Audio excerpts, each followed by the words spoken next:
Welcome everybody to, I think it's the 22nd ukulele warm-up session of the last year or so. And nice to see lots of you this morning.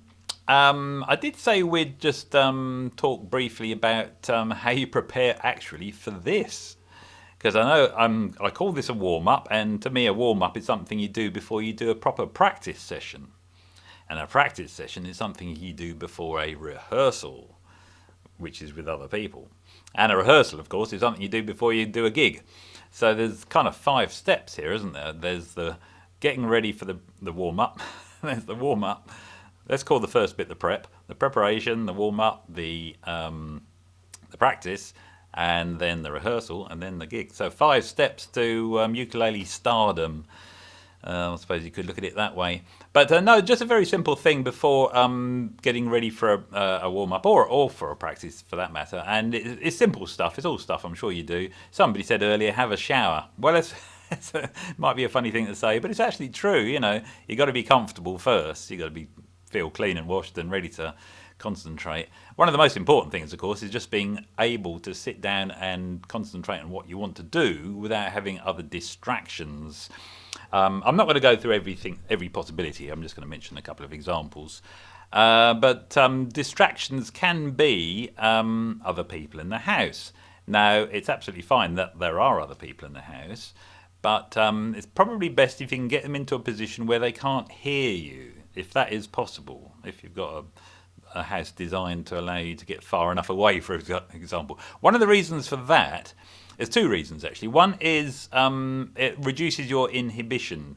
If you know somebody can hear you, you might think, oh, I better not annoy them. That's one thing.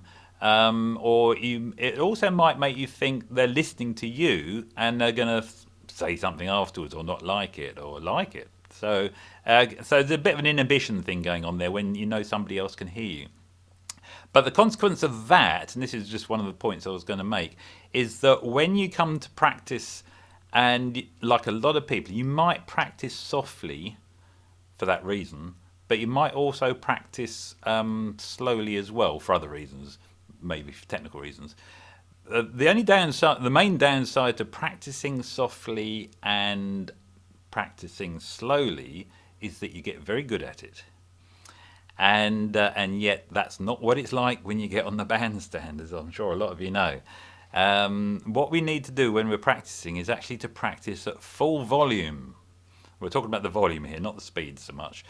The full volume. So when you're practicing, best not to practice softly just because it's a practice and you don't want other people to hear. Practice full volume, like you're standing on stage playing. And then you get really good at playing loudly, which is what we've got to do. So that's my little tip there, is always practice at full volume if you can. Obviously, if there are particular reasons why you can't, then don't.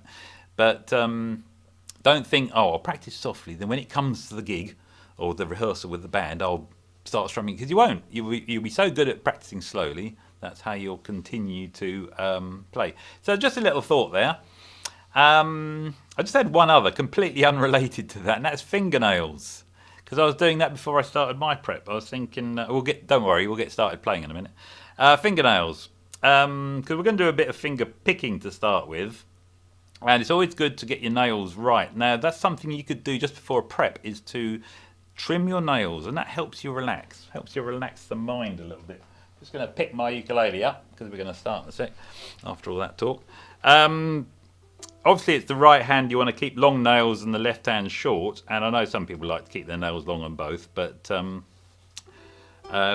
the left hand nice and short. Keep the right hand long. Perhaps now go to a nail bar. Men do sometimes go to nail bars and get fingernails glued on. And then the person behind the counter says, all right, give us your left hand. And said, oh no, I'm a guitarist, I don't want that one done. So, okay, well that's just a bit of little bit of a waffle from me for 5 minutes. Let's move on to doing a little bit of picking. We'll start with our what I've called our chromatic warm-up, which is you should see it on the screen any second now. There's a little bit of picking where we put all our fingers onto the G string. That's the lowest of the strings. I hope you can see that on the screen there. with the first finger on the 3rd fret. So just in case anyone's dozed off during what I was saying earlier, time to wake up now. Get your first finger onto the 3rd fret of the G string, and then just for now, place the fingers on 2, 3, and 4. The fingers 2, 3, and 4 onto the 4th, 5th, and 6th frets, so they know which frets they're gonna hold the string down on. We're on the G string at the moment.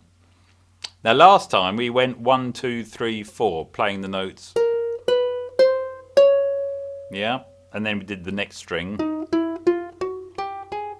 and so on across the strings. So this time we're going to do it in reverse. We're going to go 4, 3, 2, 1. Okay, so first of all, you actually need your little finger holding down the 6th fret of the G string.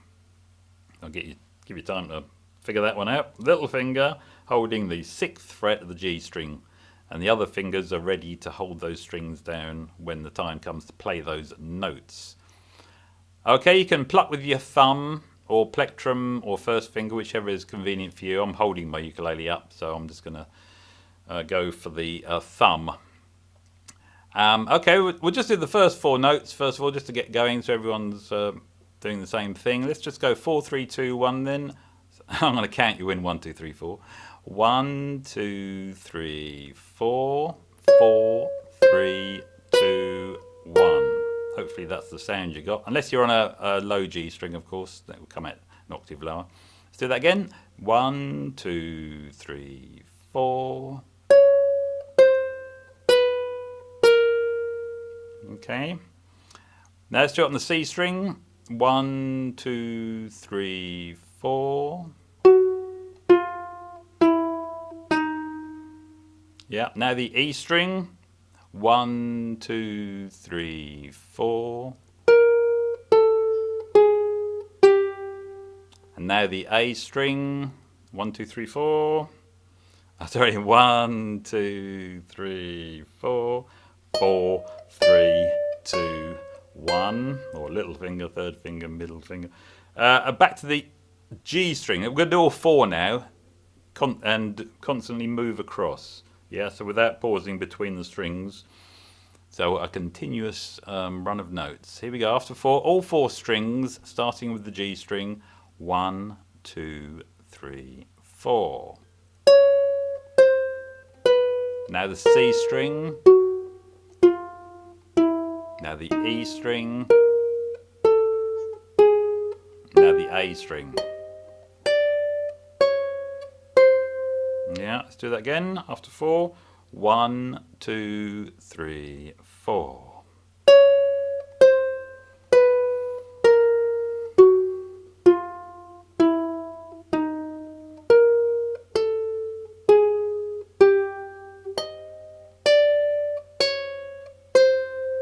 Good. This time we're going to do exactly the same, but when we get to that last note we just reached, we're going to go back to the E string, and then the C string and the G string, and end up where we started.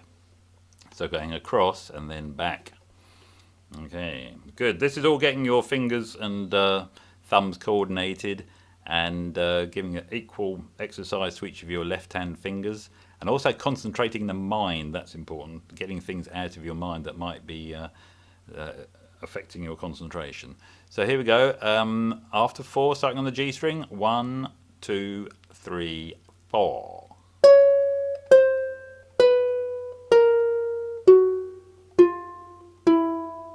E string, and the A. Now back to the E string.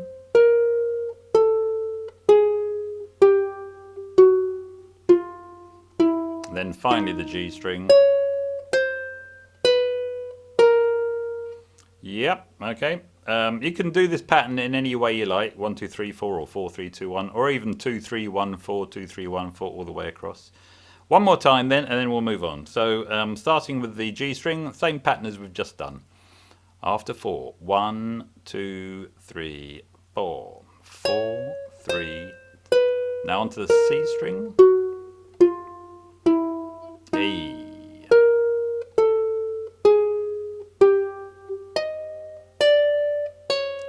Back to the E.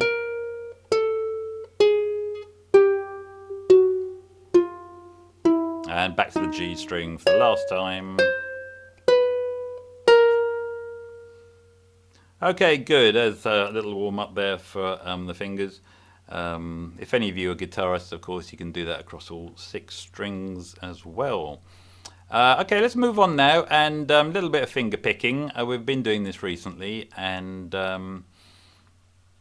so when we talk about finger picking, we were really talking about these sort of arpeggios that you play across the strings. So we're going back to one that we did before last, when we played across and back. T1, 2, 3, 2, 1. That's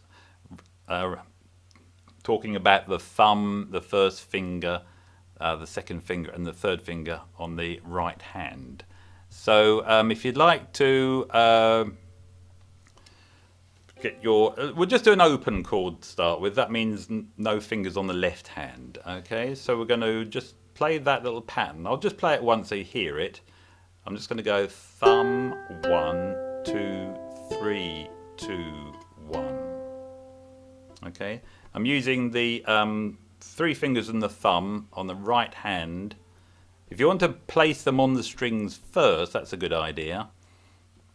So you just drop your right hand onto the strings, just put your thumb on the G string, first finger on the C string, just connect them, second finger on the E string, third finger. Yeah, so there's a little bunch of fingers there on the right hand. So they know which strings they're going to be plucking. Okay, so after, strictly speaking, I should say after 6, because it's a 6 beat pattern. Yeah, so don't be tempted to go after 4. After 6, we're just going to go. After 6, 1, 2, 3, 4, 5, 6.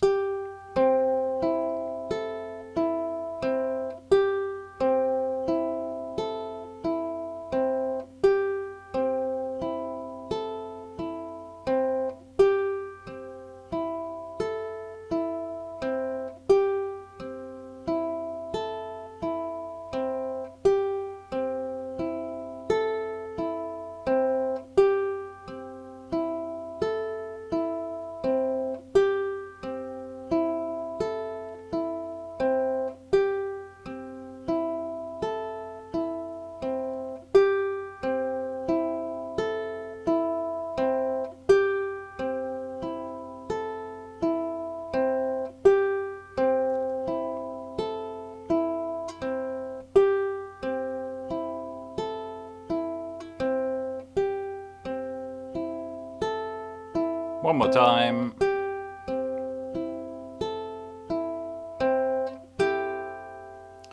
Now that might have seemed like a long time, and it would do if you're just sitting listening to it, but the more you can do this, the more you are able to build up the muscle memory of your right hand, and it then becomes more natural.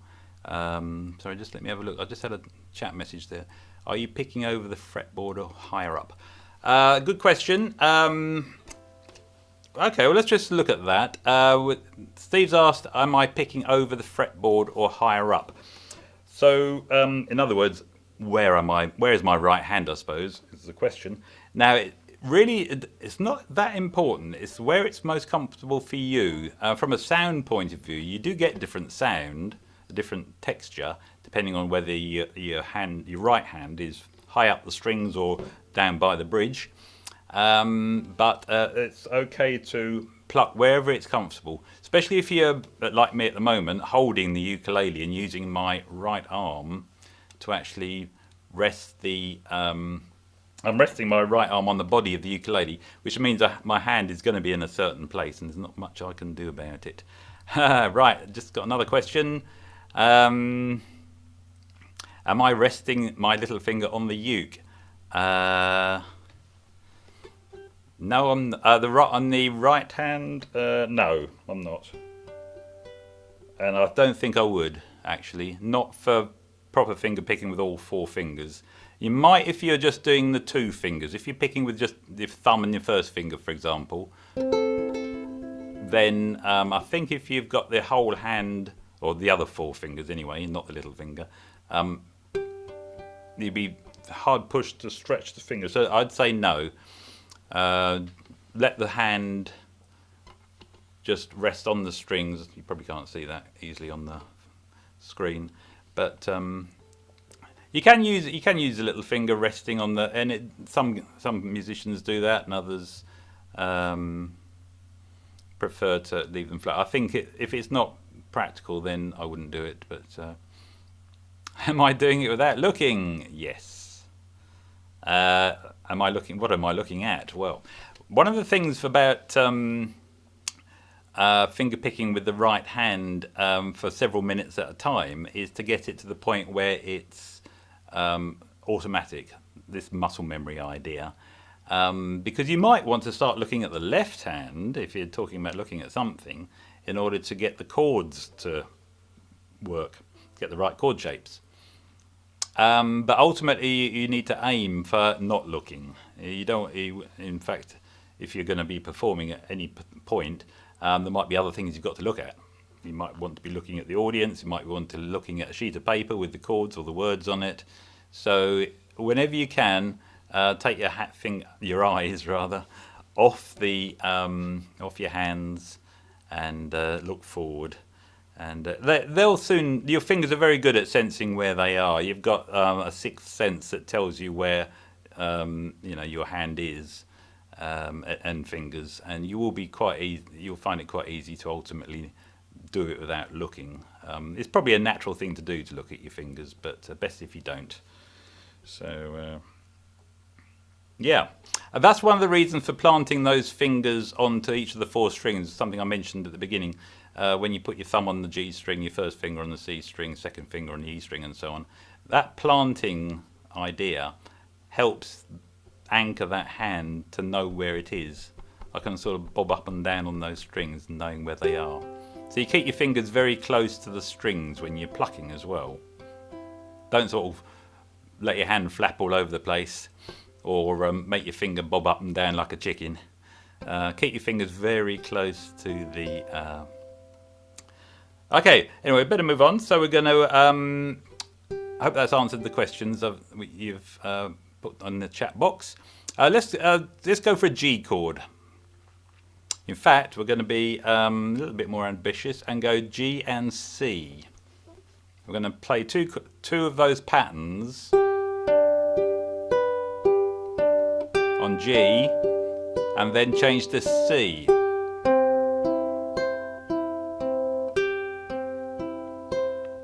And then back to G. Okay? After 6. So 2 patterns on G, 2 patterns on C, alternating. After 6. 1, 2, 3, 4, 5, 6.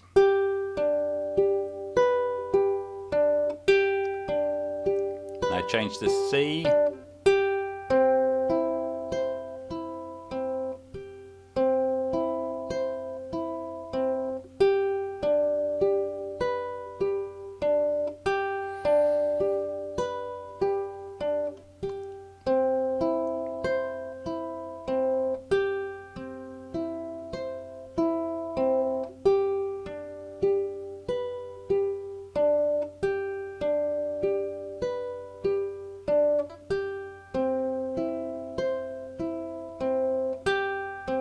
Just do that one more time.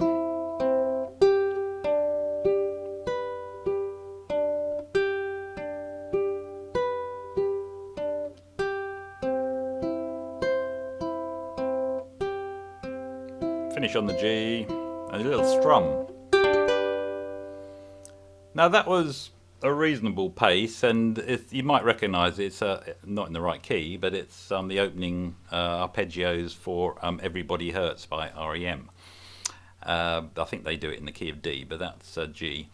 We'll just do it a little bit slower, because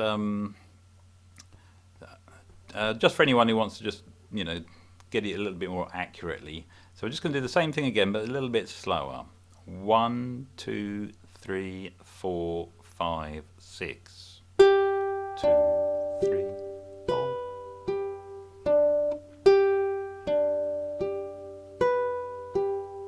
C.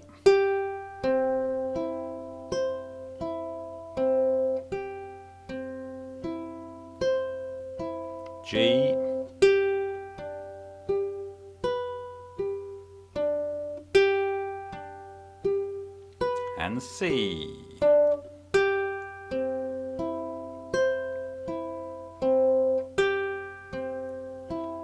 And one more time.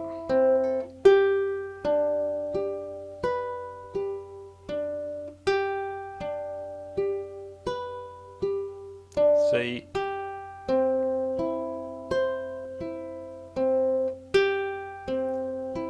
Finish on the G, little strum.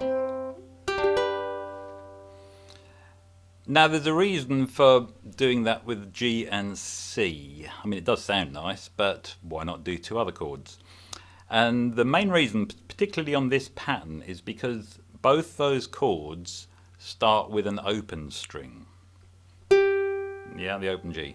Now, if the chord started with something fretted on the second fret, for example, like A minor, then you've got to get that finger in place before you start plucking. But with G and C, you can start the arpeggio even if your chord isn't quite ready. So it kind of makes it a little bit easier, only a tiny bit, a little bit easier there to play because the G string. So don't wait for the chord to be in place. I think hopefully you remember one of Phil Dolman's little tips last time was about strumming, and it was about to keep that right hand going all the time, yeah? Now one of the reasons for that is because the left hand will eventually catch up and it keeps the rhythm going, and it's just the same with picking. Keep the right hand doing its plucking. Don't be tempted to wait until the chord is perfectly in place and then start doing the next chord. Even if it sounds a little bit ropey, keep the right hand plucking away. The left hand will then catch up and eventually and quite quickly get into position and sort itself out. But if the right hand forever waits for the left hand to get ready, it'll just always take forever and always wait. And of course you'll also then get out of time with the piece of music, because if you're playing with anyone else they'd be ahead of you. So keep the plucking going on the right hand. Let's do the other two chords in the song, A minor and D. This is Everybody Hurts again, and this time you will be fretting the second fret of the G string, so you will be starting the pattern on the second fret, something plucked. So we're just going to do A minor and D now as the two chords that we're going to play this pattern over. So play the pattern twice for A minor, then twice for D. Okay, so start, and I'd suggest using your first finger for the A minor fret note. Sometimes people use the second finger quite correctly, but if you use your first finger, then when you come to play the D, you've just got to plonk down the other two fingers, or flatten it, whichever one you're going to use. So A minor and D, here we go. One after 6. 1, 2, 3, 4, 5, 6. 1, 2. Now D.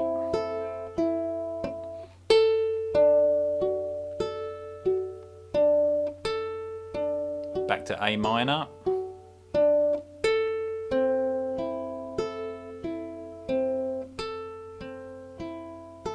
D.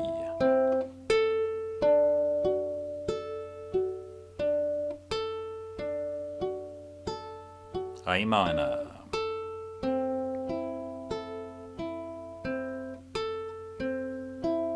And D.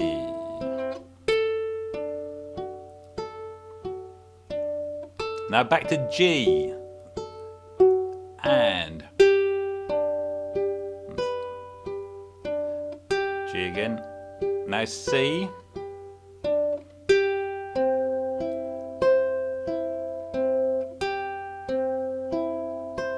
Back to G.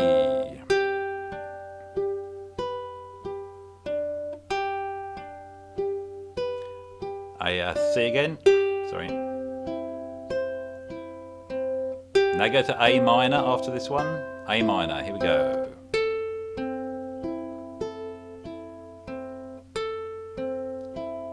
D.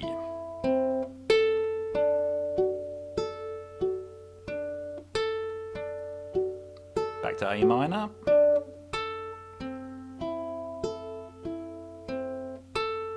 Back to D.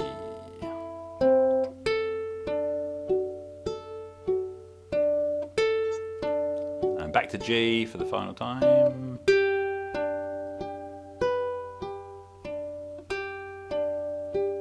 C.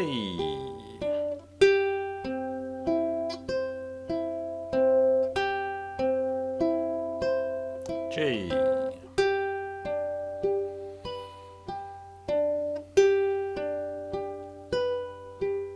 C. Last time. Because we're going to finish on a G now. Finishing on a G with a little strum. There we go. And a kind of an example, really. Obviously I've been playing a little while, and I'm able to converse with you, and my right hand is continuing to pluck, which kind of shows that I've been practicing. I'm not saying how wonderful I am at playing this, but it means I've played it enough to be able to talk at the same time as pluck. And if you can do that, that's a measure of how well it's got into your muscle memory. If you can just play that finger picking with your right hand and hold a conversation with somebody, and then you know you're getting to the point where it's been memorized. And this applies to all strumming patterns and picking patterns. So maybe that's something to try. Think of a strumming pattern that you know, choose a chord, and then strum away, and then try and have a conversation with somebody about something and see if you can keep that pattern going. And if you can, you're doing well and you're on the right track. If you can't, it just means you've got to practice a little bit more on that particular pattern or finger picking style. Okay, good. Well, that's certainly warmed us up just by concentrating on that for the time being. So let's just move on. I did say, oh, there are the chords there. I'll send this sheet round as always with the next email so that you've got a record of what we've covered. I did say in the email that we're just going to look at the B minor chord and then eventually bring that a bit more into our warm-ups. And the reason I say the B minor chord is because it's, in terms of keys, it's the first bar chord which is likely to appear, because it's in the key of G, and G is a very common key on the ukulele, and there will be one day a song when the B minor chord appears and needs to be played, and it's a bar chord, what we call a bar chord.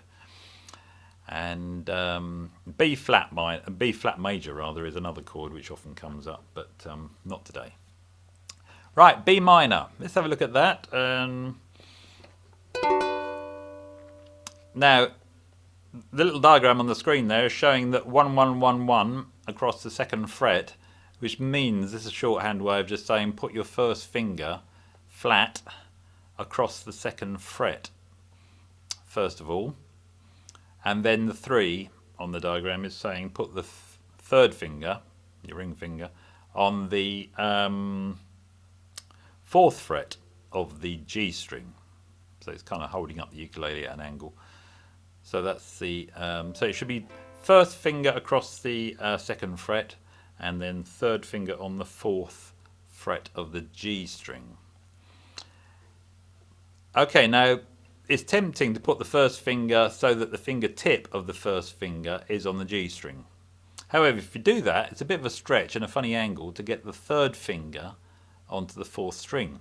So how about putting a stretching your finger further across so that there's a bit of an overhang of the first finger, and then it makes it easier for you to arch your 3rd finger over onto the 4th fret of the G string.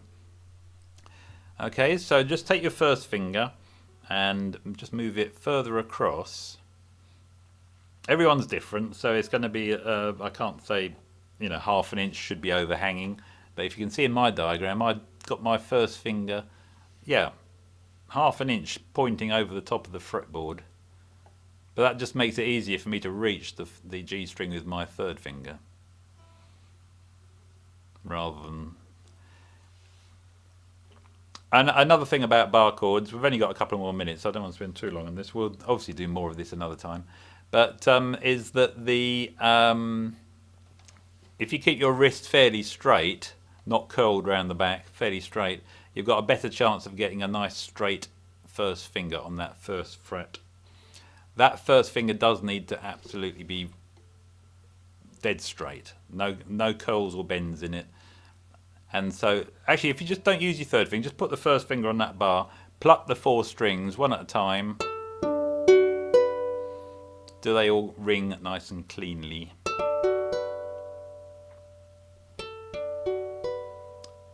Just make sure that finger is absolutely rock straight.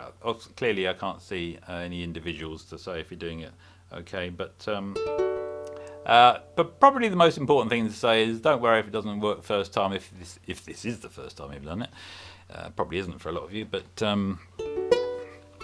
it does take a long time to get this right. So okay, so that's the B minor chord, and what we're just going to finish off with is a little bit gentle strumming on 4 chords.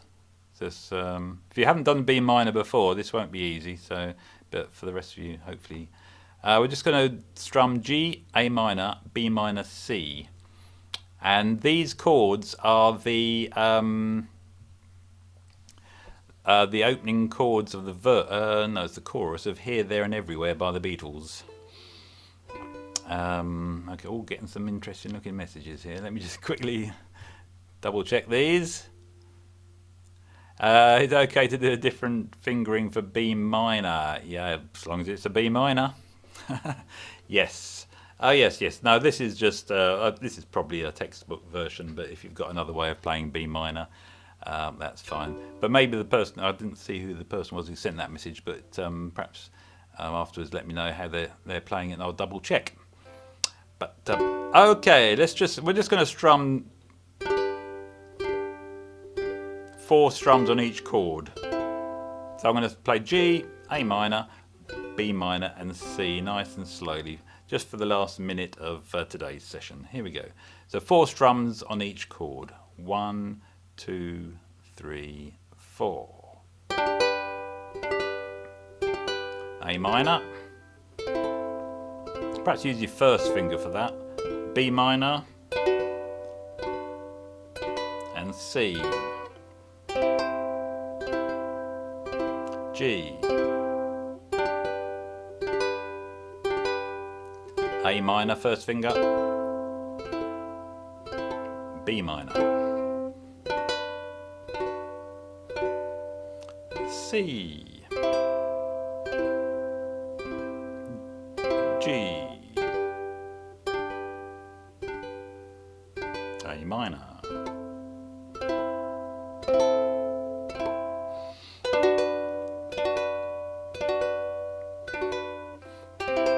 And just for one more time, because you can always go home and do this. Go home, you are at home. I mean, do it in your practice session.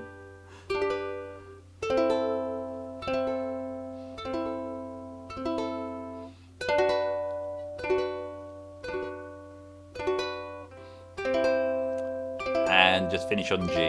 But we'll do more of the B minor chord another time. So, okay, good. Well, that's today's warm-up. Let me just get that off the screen. And before you disappear, don't forget the next one is on April the 6th, which is 3 weeks' time, just to confuse everyone. And it's also at the earlier time of 9 o'clock start, because we've got Andy Eastwood coming to have a chat with us and play a song or two. So I hope you can come along to that. He's a very entertaining guy. I played with him in my band Dukes, played in the Czech Republic at their festival, well, a couple of times actually. And Andy Eastwood was one of the solo performers there, which is where I met him. And that was a few years ago. But okay, everybody, if you'd like to, if you've got any questions about anything we've done today, just please ask, stick around. Otherwise, I hope you enjoy the rest of your day and you're feeling suitably warmed up. So we've had a lovely crowd and it's nice to see you all. So you can unmute yourself if you want and